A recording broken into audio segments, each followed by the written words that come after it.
Joining us now, Congressman Rob Wittman is with us. Also, Chairman of the Republican Party of Virginia, John Whitback, just showed up. So we got the gangs all here. Got John Whitback. We got Rob Wittman with us. Congressman Wittman, great to have you with us, sir. Good morning, John, and good morning, John. I'm on the John and John show this morning. So it's the John and John show. Good morning, Congressman. When you come good morning, John. Do our show, it's the Rob Wittman show. Congressman, we just heard from Scott Ridgell, your colleague, 2nd District, and Senator Tim Kaine were on at the same time. And as you know, they've co-sponsored legislation now to get an authorization for military force to the House and the Senate. Stop the nonsense.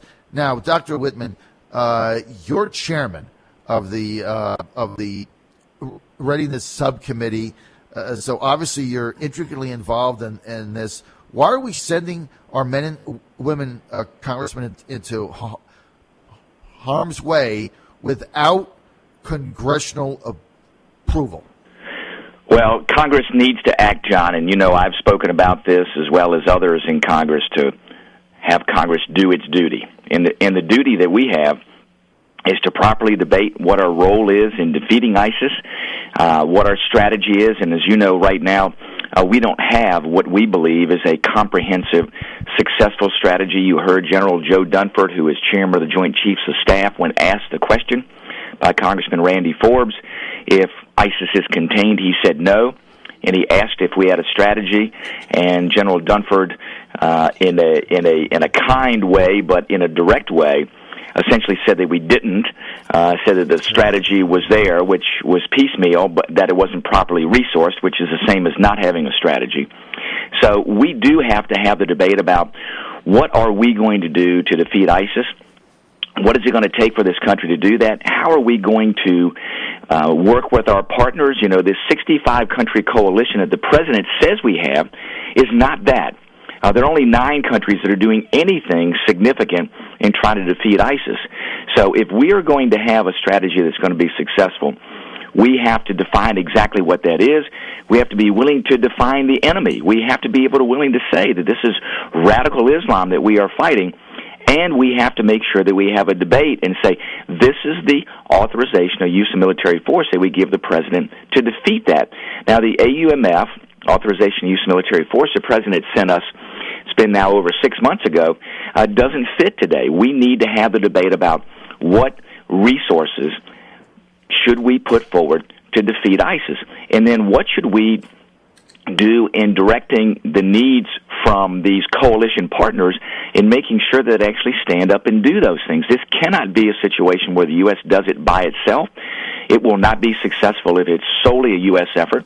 It has to involve other countries, but the U.S. has to lead in this, John. I've said this all along. The U.S. has to lead in this. The U.S. has to say, this is the strategy, this is what we need all these different countries to do, and be very specific about that and lay out what the strategy is to defeat ISIS. We have to properly resource the strategy, and we have to formally, Congress, provide the authorization of use of military force. We just had Scott Ridgell on, who has a saying. He said, this is not the King's Army. But even with Tim Kaine and Scott Ridgell, we couldn't get to the bottom, Dr. Wittman, of why Republican leadership simply does not demand that you have an AUMF. They keep going back to the authorization in 2001. So many of us from the outside, Dr. Wittman, think that it's basically a matter of Republicans and Democrats not wanting to go on record either backing this war or the other way. I mean, you have to hit either the red button or the green button. Then the other thing is we're still waiting for the president to lay out his strategy. So what's the holdup? Well, John, I think it's a combination of things. As you said, what's happening right now is, or the actions going on right now, are based on the authorization of use of military force in 2001, and I can tell you that that does not apply today, nor does, I believe, the president's requested authorization of use of military force apply today. There is conversation going on. I spoke with Chairman Mac Thornberry, chairman of the House Armed Services Committee, just yesterday, and he made a statement the day before yesterday saying that conversations are going on with the leadership about how we would go about this. Now, I do know that Kevin McCarthy had suggested that they want to make sure that they have enough votes to pass an authorization of military force before they would bring one to the floor. Well, I think in order to do that, you have to lay out what is that AUMF. And it's just as you pointed out, there's several bills out there that lay out what an authorization of the use of military force would look like. I think you take one of those bills, you bring it to the floor, you bring it there under an open rule to allow it to be amended so you can reflect the will of the body, bring that before both bodies, and vote it up or down. I think that's what has to happen. I do know that there's a growing sentiment in Congress to say that we have to do this, and the vehicles are there. So in my mind, there's not a reason why you wouldn't do this, not a reason why you shouldn't bring this forward, and there's not a reason why you can't bring it forward. The platforms are there. I think the will is there amongst the majority of members of Congress to get this done. It's incumbent upon us to go to the leadership and say, bring this bill to the floor, or bring some mechanism to the floor where we can outline and vote on an authorization of use of military force. Well, look, it's your congressional responsibility to do that. So a lot of us from the outside, again, Dr. Wittman, feel that we've got this pass-the-buck mentality that, I just don't want to get involved in it because I have to commit one way or the other. Congressman, Republican in the 1st District, great to have him with us. Also, Johnny Whitback, the chairman of the Republican Party of Virginia, the revitalized, re-energized chairman, who's done, in my opinion, a yeoman's job. I think Whitback should be commended. The difference in what he's done in a short period of time is off the charts. And I know, Congressman Wittman, you're going to be joining us right this evening. You've got a hospitality suite and everything, right? That is correct, yes. We have some votes this afternoon in D.C., so I will be there doing my job as the 1st District representative, and then as soon as we're finished there, I'll be on the road to Hot Springs. Okay, you're coming to Hot Springs, and I know you don't like to comment on this stuff, but I think you're going to run for governor in 2017, and I think you're going to be you're going to be the nominee. So let's get to John Whitback. John, Congressman Wittman coming in. You've got 500 activists descending today in Hot Springs. You've got to feel really proud, John, of what you've been able to do. Well, actually, we have over 700 tickets sold. Yes, it'll be the largest advance that we have recorded, and we've raised the most money in the history of the event. So we're very excited. We have Congressman Wittman and his colleagues are doing a breakfast for us tomorrow morning. We're really excited about that. They've been extremely, extremely helpful to us over the last few months. We have a legislative forecast with our General Assembly members in the afternoon. And, of course, our lunch speaker is Laura Ingraham.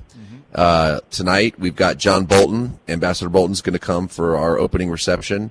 We'll have Ed Gillespie, Ken Cuccinelli, Pete Snyder, over 50 state legislators. We've got 6 out of the 8 congressional delegation. It's going to be a blast. I'm really excited to be here. What do you think about the job for the Republican Party of Virginia that John Whitback and his team have done? Look, they came in January. The RPV was several $100,000 in debt. The thing was a total mess. What do you make of it, Rob? Well, John has come in and taken a situation that was obviously very challenging and has brought Republicans together, which is exactly what we need to do as a party. I think that's absolutely critical to our future success, and especially here in 2016. And as you know, we have to make sure that we are organized, that we are united, and there's forces out there that are trying to divide us, and that's the only thing I think that can get in between our efforts to put a Republican in the White House. And so we have to be very careful about not giving in to that. And I appreciate what John has done in bringing people together, about making sure that there's a vision there, making sure there's organization in how we operate both as a party, and make sure, too, that, from election cycle to election cycle, is that we have continuity. One thing about Virginia we know is Virginia is for lovers of elections, and we have one every year. And the key for us is to make sure that all the information that we gather can be transferred from year to year. We all put an awful lot of effort into knocking doors and calling, and we want to make sure there's continuity. And, last year the races were the House of Delegates races, state Senate races, and then our local government races. A lot of great information is collected there. That's the platform that we have to use to make sure we're successful this year in identifying our supporters to make sure we win our congressional seats and win back the White House. So I know John is, from the day he stepped foot there, has been a visionary in saying, hey, we've got to have a common platform that we can all use, that we can all share, that we are looking at utilizing all the great efforts that go in on the ground with our volunteers and make sure that that gets transferred from year to year and that it actually grows. So, John has come in with a vision and has worked very, very hard to put that vision into place. Congressman, thank you so much for those kind words and also for your support.